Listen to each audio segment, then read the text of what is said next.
За да отвори вратата към себе си, човек трябва да отвори очите си за случайните неща, които нерядко променят живота му. В това вярват психолозите, астролозите и дори физиците, въпреки че за нито една от тези науки няма случайни неща. Някои хора вярват в съдбата. Други са убедени, че само от тях зависи какво ще се случи в живота им. Трети се доверяват на вътрешния си глас и понякога взимат нерационални решения под влияние на случайни хрумвания или събития. За Калоян Кирчев отговорът е във вярата, че всичко ще бъде добре. На 27 години Калоян живее трети живот. Преди няколко години преживява тежка операция след перитонит. Лекарите го спасяват, но след това бъбреците му постепенно отказват и се налага да започне хемодиализа. Усложненията с бъбреците са резултат от генетично заболяване, с което Калоян се бори от дете. Сестра му има същия проблем и той добре знае какво представлява животът на човек след трансплантация. 4 години на диализа обаче са един от най-големите му кошмари. В началото, чисто и психически, просто бях изключил аз какво е това нещо, диализата, какво ми се случва, какво правя тук, нали, защо на мен, всички тези въпроси, които един човек, нали, до сега си имал друг живот и изведнъж някак си вързвате за тази машина и стоиш и нали, то е за добро, за те, за хубаво, нали, после те чистят. Окей, ама все пак. Животът на хемодиализа означава да си вързан за машините по 4 часа на ден, 3 пъти в седмицата. Докато Калоян успее да приеме това, минават почти 2 години. И въпреки, че има пълна подкрепа от семейството си, трудно излиза от шок. Преди 2 години Калоян все пак подава документи и влиза в списъка на чакащите трансплантация. До момента, в който му се обаждат, че има подходящ бъбрек за него, Калоян предпочита да не мисли за операцията. Това беше неделя вечер, стандартно, взел си душ, бръснал си се, стоиш на компютъра, гледаш нещо, дремиш, подготвяш се за лягане, другия ден на работа. Съвсем стандартна неделя вечер и в един момент звъни един непознат номер. Аз даже си помислих, че е там един приятел, защото имахме една оговорка. В първи момент на въпроса искате ли да се трансплантирате? Да, не, без да мисля, без дато излезна. То се стоеше и чакаше там да ми зададат този въпрос. После обаче идва страхът дали ще излезе жив от операционната и какво ще се случи след това. Калоян знае, че това е стандартна операция, извършвана многократно в Александровска болница, че няма какво да се обърка и че може да разчита на екипа от лекари. В числа обаче шансът му е 47%. Това е съвместимостта му с донора на бъбрека и вероятността трансплантацията да е успешна. Беше нещо невероятно. В смисъл, влезнах на пръсти в тази операционна и не знаех просто какво, нали, как ще излезна, какво ще се случи след това. Седмица след операцията най-естественото нещо за Калоян е да вярва в живота. Но има и друго. Всъщност Калоян винаги е вярвал, че всичко ще бъде наред. Цял един нов живот, аз така го казвам. Просто всичко е тук в главата ми, няма да е същото. Не, тая диализа.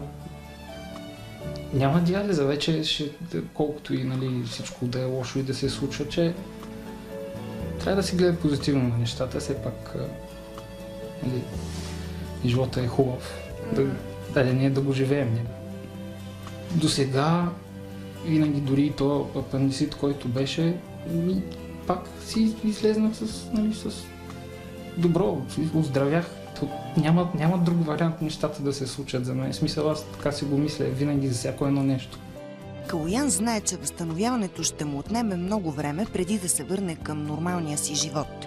Но вместо да се притеснява от дългия възстановителен период, го приема като възможност да прекара повече време с майка си.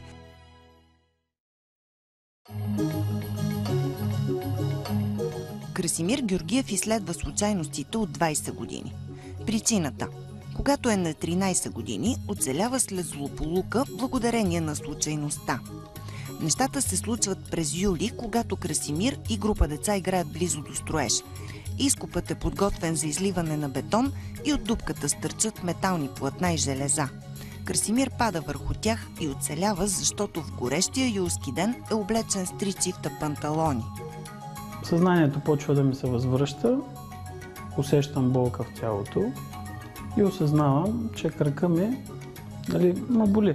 Пипам си крака, кръв. Поглеждам към строежа, платната паднали. Тогава от някъде ми светна.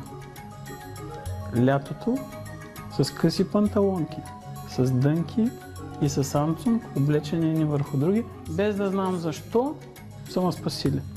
Случайно или не, в практиката си като терапевт, Красимир развива и използва няколко различни вида дихателни техники. Това също е нещо, с което се среща като дете, когато след тежка бронхопневмония се налага да прекарва всяко лято в санаториум и да диша.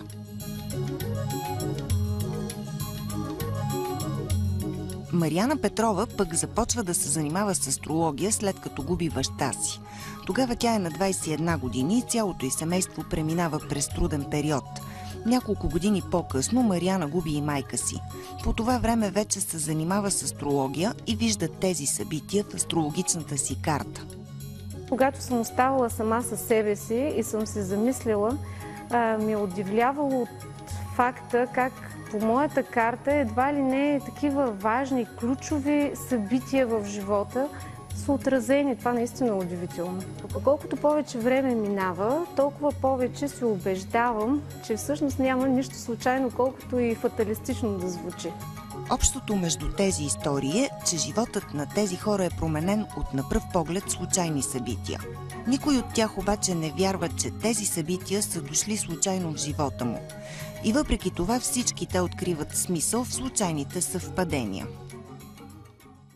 Интересният въпрос е колко са случайни.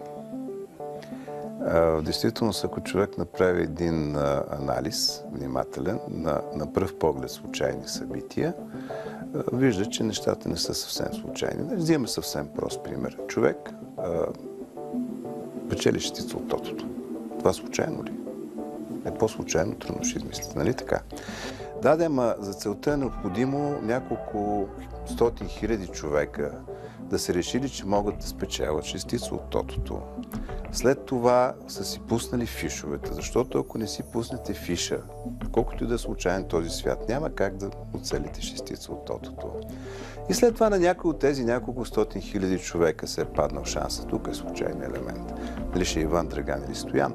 Но всичкото това нещо е подготвено и извървян един дълъг път. Има тото, има всичките машини, цялата организация, много хора, които играят. Ако не сте създали необходимите условия, то няма как да се случи. Колкото и случайно да ви изглежда на пръв поглед. В същото време случайността е най-естественото нещо в природата, казва доцент Литов. Ако човек, примерно, погледне биологични системи, как са конструирани, как се случват, как се изглежда, примерно, съвсем нещо изключително важно, имунната система на човек. Ами там е заложен чисто такъв случайен механизъм. Как ще изглежда вашата конкретна имунна система, тя е различна от моята и това е случайен процес. Идеята е да се гарантира, изобщо казвам, че популацията при всяка една външна атака ще оживее. И все пак може ли и как човек да използва случайните съвпадения? Според астрологията, събитията в живота на човек са начертани от съчетанието на звездите и планетите в момента на раждането му. Там са определени две неща. Какъв ще бъде характерът на човек и какви събития може да се очакват в живота му.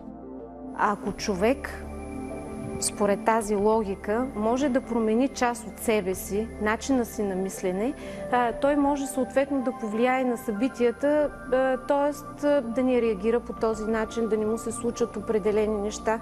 Нали, в крайна сметка всичко в живота са някакви уроци. Но това много рядко се случва, защото на човек му е трудно да надскочи себе си, да бъде не това, което му е заложено в картата. За да обясни, че няма нищо случайно, Мариана дава пример с отношенията в любовта.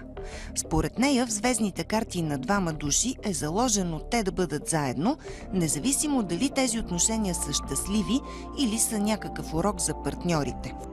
Едно дете се ражда, зачева се, може би случайно, защото преди това случайно са се срещнали родителите, случайно са се влюбили и така нататък. А в един момент се оказва, че по картата на детето, в този случайен момент, когато то се е родило, могат да се прогнозират ключови събития в живота на неговите родители. Това означава, че детето в деня, часа, в който е родено, случайно, точно тогава, всъщност изобщо не е случайно. В астрологичната карта на Красимир, например, е бил заложен транзит за напускане на тялото по същото време, в което става злополуката. Това обаче не се е случило, независимо, че според астрологията обикновено хората не могат да прескочат определеното им от звездите. И все пак това може да стане чрез волята на човек. От една страна е астрологията, от другата страна е личната воля.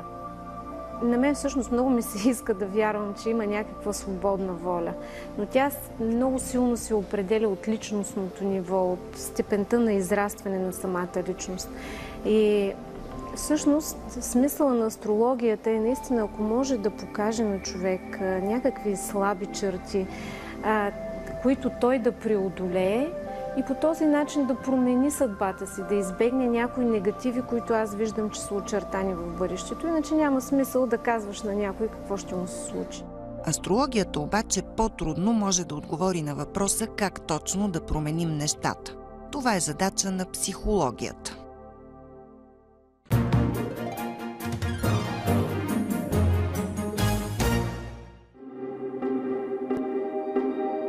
В света има над 600 различни школи по психология, които използват различни техники. Всички те обаче работят за обща цел – човек да разбере какво иска, за да е щастлив и как да го постигне. А това става, като се използва връзката между съзнанието и подсъзнанието. В психологията тези процеси се наричат разговор с себе си. Ние над 90% действаме и мислиме автоматично. Да, колкото и ужасно да звучи, да, особено за хората, които обичат да държат всичко под контрол. Така, тези автоматизми идват от нагласи, които ние имаме в подсъзнанието. Там е всички опит, който и ние имаме през целия си живот. Също така нашите убеждения, нагласи, изключително много информация, която е минала покрай съзнанието. Да речем, на някой му предстои изпит и дава му мисълта, че може да не се справи с този изпит. Ако е просто една мисъл, тя отива в подсъзнанието и няма никакво влияние и въздействие върху него. Но ако към тази мисъл се прибавят други негативни мисли, ако съответният човек започва да си представя неуспеха, да си мисли какво ще прави след този неуспех и така нататък, ние имаме един комплекс от мисли, който отива в подсъзнанието и действа като програма. Оттам насетне какво наблюдаваме? Автоматични мисли, които са на тема няма да мога да си взема изпита, и автоматично поведение. Чрез връзката между съзнанието и подсъзнанието на практика управляваме случайностите в живота си. Въпросът е как да задействаме тези механизми, така че да работят в наша полза. Това става, когато се намираме в състояние наречено пасивна концентрация. Човек е буден, но отпуснат и спокоен. Така информацията от подсъзнанието излиза на повърхността. Това е състояние, през което човек минава без да знае по няколко пъти на ден, но целта на психолозите е да научат хората да го използват за решаване на проблеми. Това може да стане чрез разнообразни техники за отпускане, като автогенен тренинг, дихателни упражнения или хипноза. Тоест, когато умът не е толкова стимулиран и реално тогава е по-активно и лявото мозъчно полукълбо, а когато хем сме будни, но хем ума е леко успан, т.е. пасивен, тогава имаме активност и на дясното мозъчно полукълбо. Тогава са активни и подсъзнателните процеси. Човек влиза в това състояние на пасивна концентрация, мисли си за някакъв проблем и дава възможност на спонтанните хрумвания, под формата на спонтанни хрумвания, да получи отговор от самият себе си. Интуицията е въпрос на знание. Знаеш нещо без да има логическо разсъждение за това. Или, казано по друг начин, несъзнаваният материал, който има в всяко знание, което сме имали, без да правим никакви логически умозаключения, откриваме верния път и всъщност така се води интуицията. Тя не е изследвана, даже не може да се изследва интуицията. Как става? Милена, например, не вярва в случайните неща и казва, че не може да разчита достатъчно на интуицията си. Присъстваме на първата й хипноза. В началото Милена не вярва, че ще успее да се отпусне, но все пак иска да опита и да види дали това ще й помогне да се почувства по-уверена в силите си. Погледни към това място, в което си се насочила. Влез в него и виж цялата бяла светлина, която се излъчва оттам. Това е твоето място. На щастието, на спокойствието, на радостта.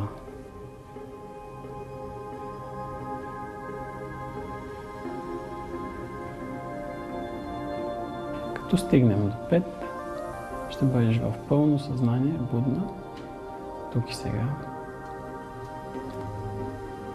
2.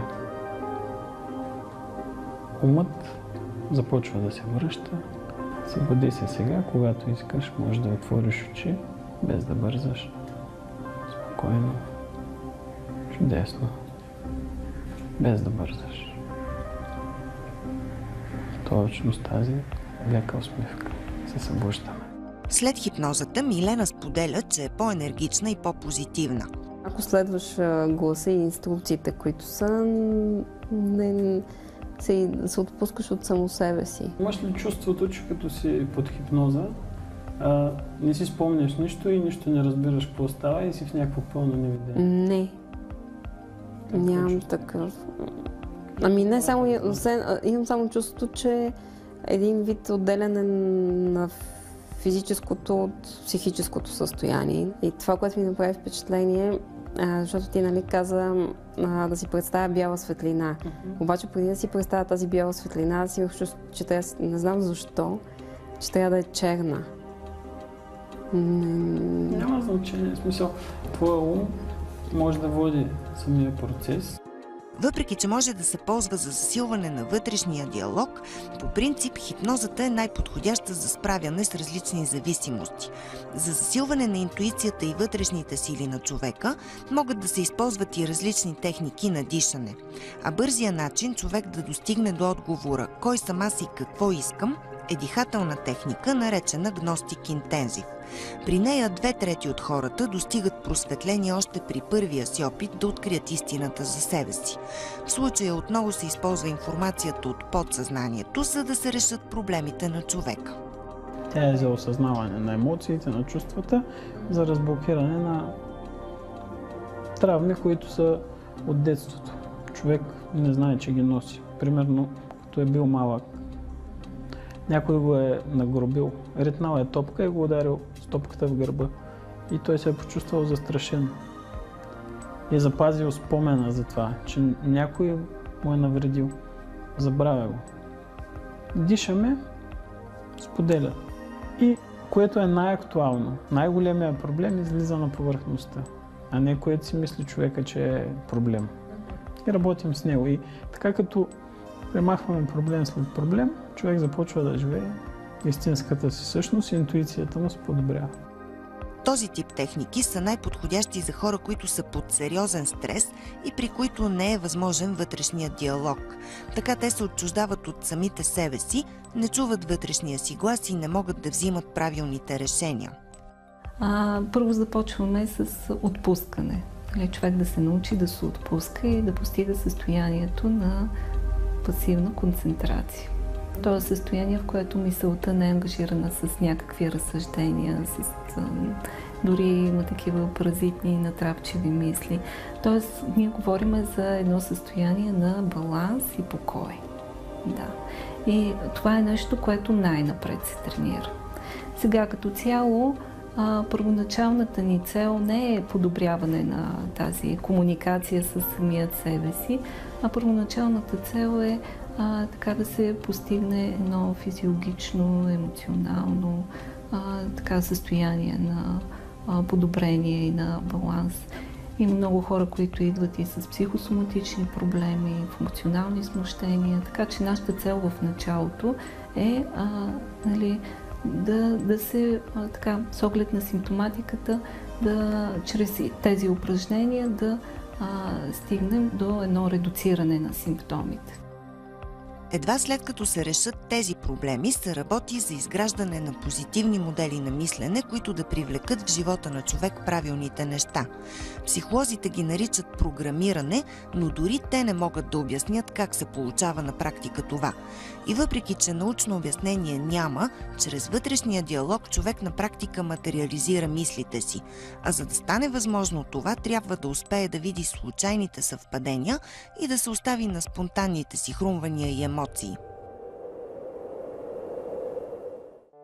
Човек е изключително сложна система. И ние много малко знаем. Ние знаем доста работи, изглежда, че знаем доста работи за това как е устроена Вселената и май повече знаем, отколкото знаем как е устроен човек и как той функционира. Ние сме система, всяка една система може да характеризирате, да й припишете някаква енергия. Откъде ние взимаме енергия? Чисто физически от храната. Един втори елемент – нашата воля.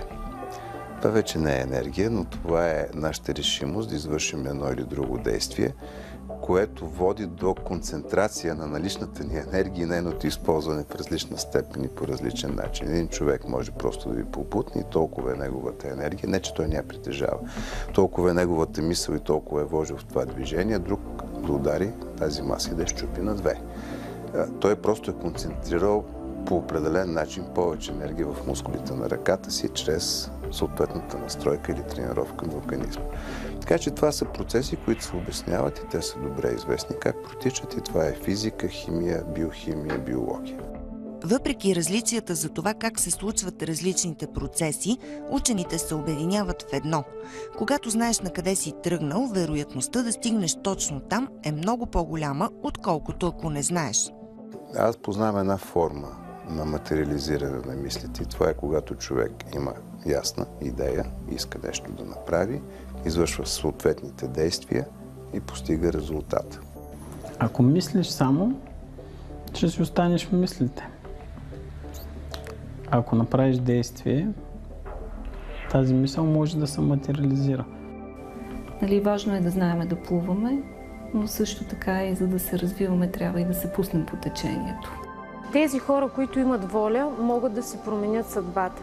А тези, които волята им е по-слаба, на тях урока им е по някакъв начин всеки ден да си поставят по една малка цел, която да постигат. Пак това, че тези изпитания, смисъл малко или много не са случайни и са за това, че да се докажеш дори ако трябва пред самия себе си, че си да укрепнеш, да видиш, че всичко се случва за добро и че накрая пак всичко ще е 6. Ако обръщаш внимание на случайните съвпадения и се научиш да слушаш вътрешния си глас, рано или късно ще материализираш оптимизма си. Така както Калоян никога не се е съмнявал, че нещата ще бъдат добре, че ще получи нов бъбрек и ще има различен живот.